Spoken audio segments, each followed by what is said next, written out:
Hello दोस्तों, स्वागत है आपका मेरे चैनल इको विंग में। तो आज हम रेस्ट ऑफ द क्वेश्चन जो मिसलेनियस एक्सरसाइज है हमारी सेट की वो डिस्कस करने वाले हैं। इससे पहले वाली वीडियो में हमने 1 to 8 क्वेश्चन डिस्कस किए थे और इस वीडियो में मैं आगे के क्वेश्चन डिस्कस करने वाली हूँ।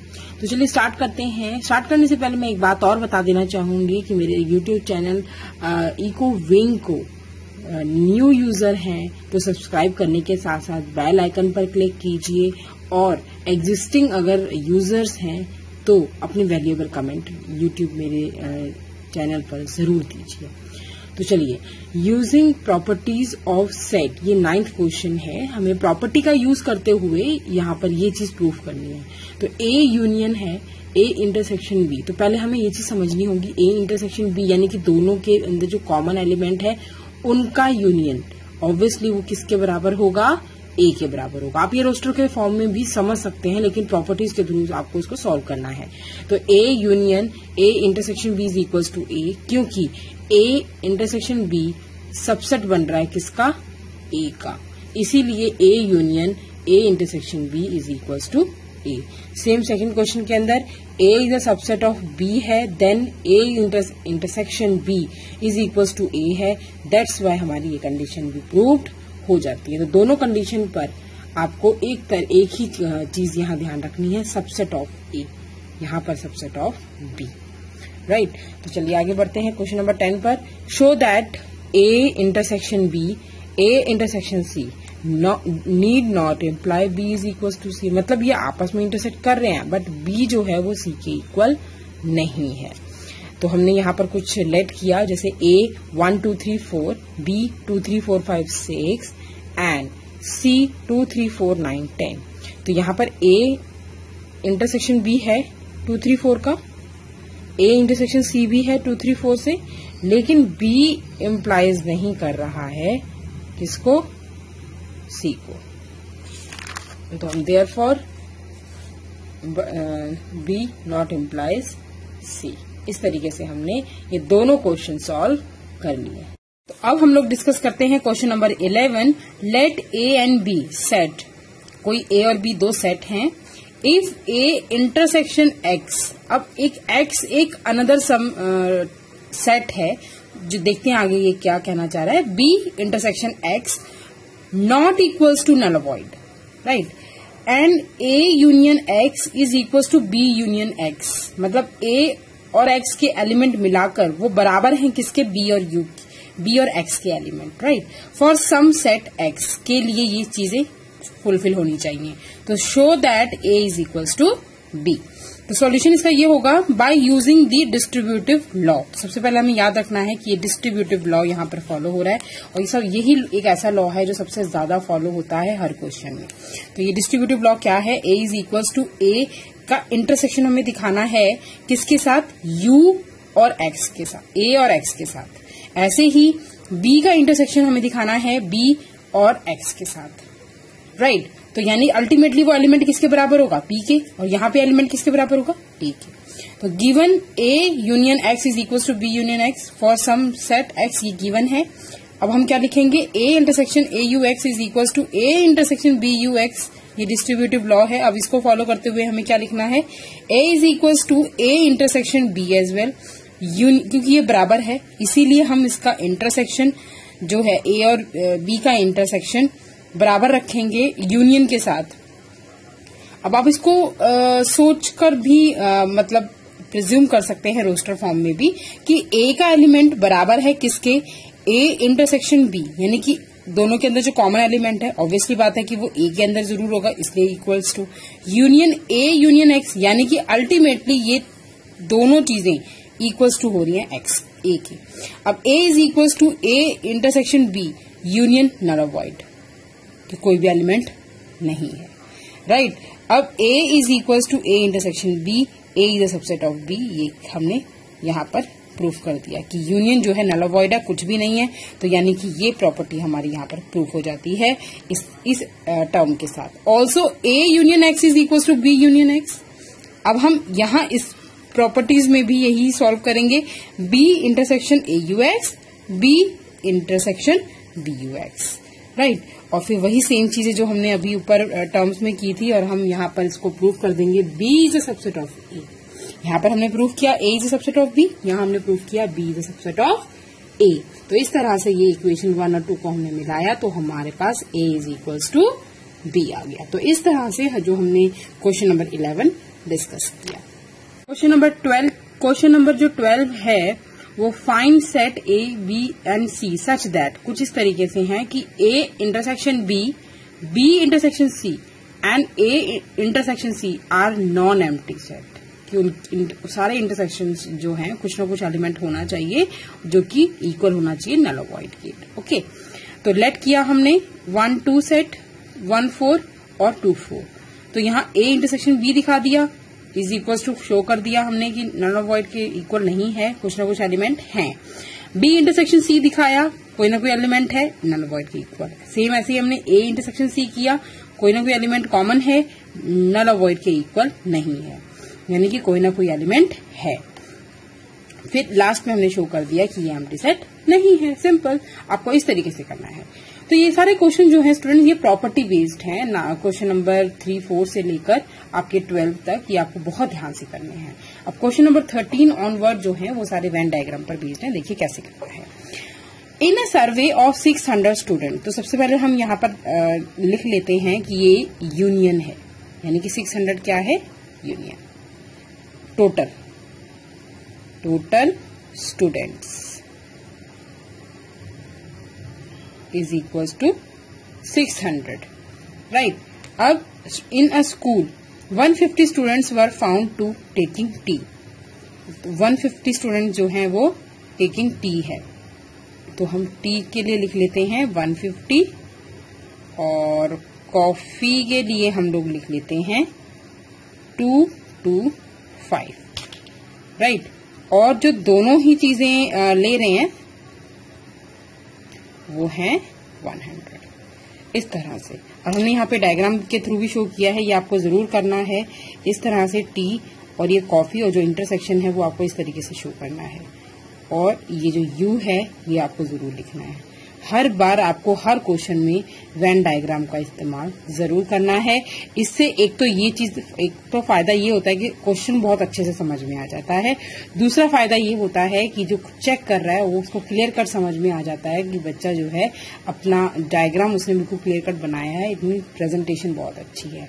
तो आपको ध्यान रखना है इस चीज का, राइट। तो आगे बढ़ते हैं। अब हमें इसमें सेम वही फॉर्मूला लगाना है जो हमने बाकी क्वेश्चंस में भी लगाया है।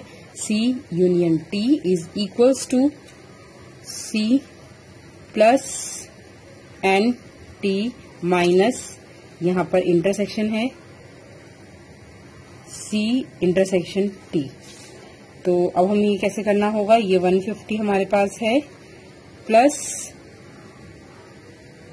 225 माइनस 100, तो ये हमारे पास वैल्यू क्या आ जाती है, 225 प्लस 150 57375 माइनस 100 यानी कि 275। तो number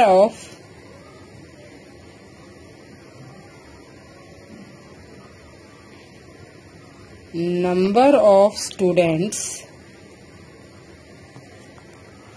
taking either tea or coffee is equals to 275. Number of students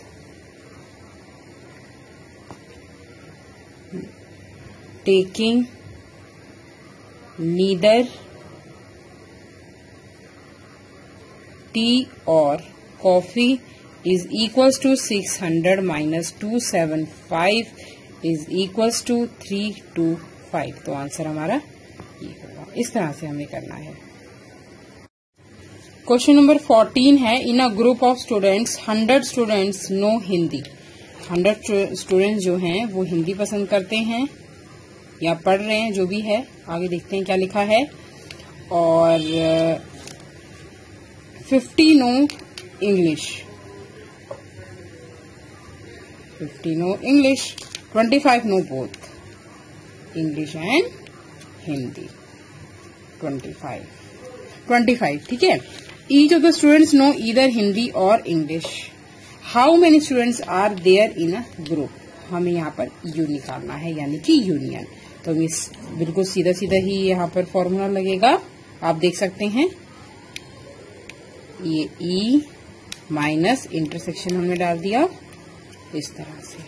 तो एच हमारे पास क्या है, 100 plus 50 minus 25, 150 minus 25 is equals to 125। बिल्कुल सिंपल क्वेश्चन था ये। अब अगला क्वेश्चन है, in a survey of 60 people it was found that 25 people read newspaper H. तो हम ये लिखते जाएंगे साथ के साथ। एच जो है इट वॉज फाउंड 25 और टी जो है यानी कि टाइम्स ऑफ इंडिया 26, आई जो है वो भी 26 है, और उसके बाद 9 रीड बोथ एच और आई 9, फिर 11 रीड एच और टी 11, और टी और आई आपका है 8, H intersection I intersection T is equals to 3। इसका डायग्राम जरूर हम बनाएंगे इस तरह से इसका डायग्राम बनेगा। और देखिए आपको किस तरह से यहाँ पर लिखना है, H I T union, right. यहाँ पर ए हम लिख सकते हैं, बी सी, हम कुछ भी नाम दे सकते हैं, ऐसा कुछ नहीं है स्पेसिफिक कि हमें यही नाम देना है जी। तो ये टर्म हमारी एक नई इक्वेशन को बताती है। क्यों? क्योंकि ये दोनों इंटरसेक्शन, ये भी एच के लिए है, ये भी एच के लिए है, और ये पूरा पार्ट तो एच का है ही। इसी तरीके से सेम आई के साथ भी है और टी के साथ भी है। तो हमें किस तरीके से ये करना होगा, स्टार्ट करते हैं क्वेश्चन। तो सबसे पहले हमें यहाँ पर लिखना है गिवन एन, कोई भी हम ले लेते हैं term, A is equals to, यहाँ पर हम इसको यूनियन भी ले सकते हैं, N union is equals to A plus B plus C plus D plus E plus F plus G plus H. H हमारा यहाँ पर रह गया, एच हम ले सकते हैं 60, ठीक है।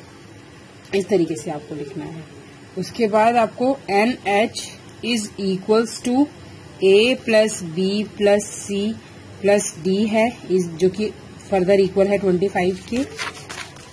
फिर आपको लिखना है टी के लिए, ये डायग्राम से आपको मैच करना है हर बार, B plus C plus F plus G is equals to 26। ये इक्वेशन का नाम भी आप साथ के साथ दे सकते हैं, ये थर्ड इक्वेशन है। अब I is equals to C plus D plus E plus F is equals to 26, ये फोर्थ इक्वेशन। फिर H intersection I is equals to C plus D is equals to 9, ये आपकी फिफ्थ इक्वेशन है। फिर H intersection T is equals to, एक second, H और I, हाँ बिल्कुल सही है। अब आपको देखना है एच और टी का इंटरसेक्शन, जो कि बी प्लस सी है। आप डायग्राम को जरूर कॉन्टिन्यूअस देखते रहिए। और फिर T intersection I C plus F is equals to 8, ये आपकी नेक्स्ट इक्वेशन है। फिर हमने यहाँ पर कंप्लीट इक्वेशन लेनी है इस तरीके से, इंटरसेक्शन लेना है, ये आ गया हमारे पास। नेक्स्ट इस तरीके से आपको करना है। अब आपको वैल्यूज पुट करनी है by putting the all values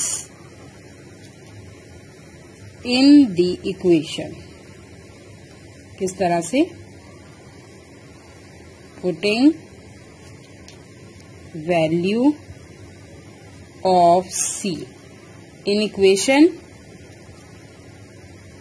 this. तो 3 plus F is equals to 8. तो F की वैल्यू आ गई हमारे पास 5. Putting value of C in equation 6th. 3 plus D is equals to 11. तो B की वैल्यू क्या आ गई 8. पुटिंग वैल्यू ऑफ C इन जहां पर भी हमारे पास C के लिए वैल्यूज है तो हम निकाल सकते हैं वैल्यूज, वो डालते जाएंगे. 3 plus D is equals to 9. तो D की वैल्यू आ गई 6.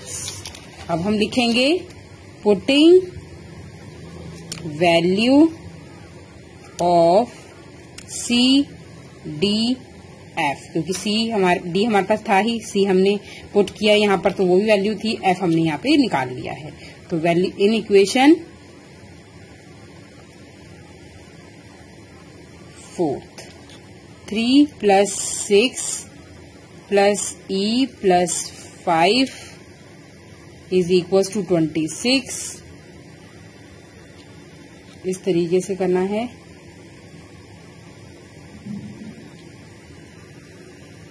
देन आपके पास जो वैल्यूज आ जाएगी 9 plus 5 14.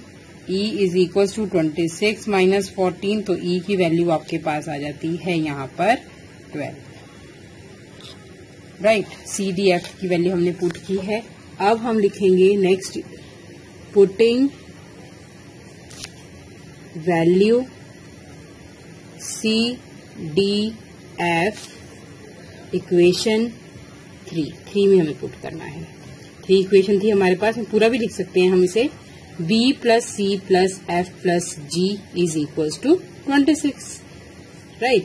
अब यहाँ पर हम टोटल वैल्यूज डालेंगे. A plus 3 plus 5 जो भी हमने निकाला, G is equals to 26.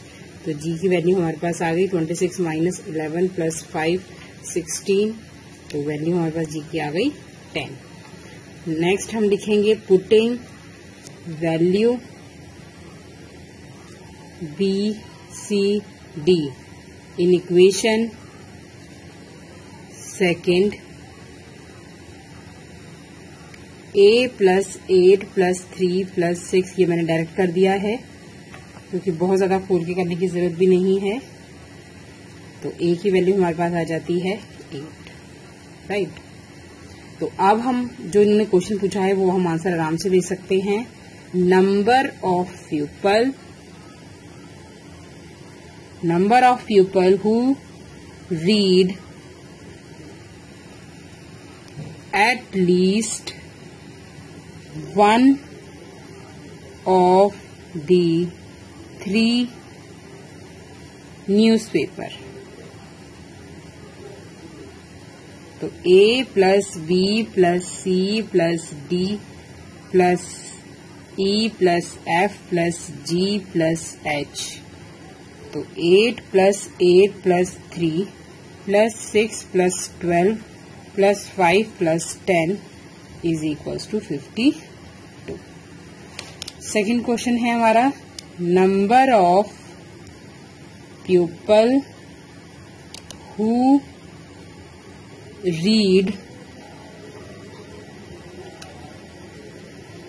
Exactly 1 newspaper.